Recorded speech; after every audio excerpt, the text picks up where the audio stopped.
Welcome once again to the Daily Message.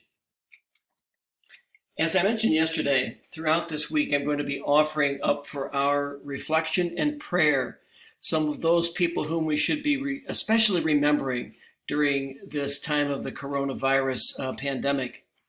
And so today, I want to focus for just a moment on the brave men and women who are first responders.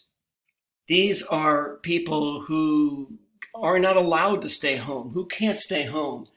Police, fire, EMT. And I want to include in this group the men and women who serve in the military, because as we know, they too are at risk during this time, and many of them have gotten sick.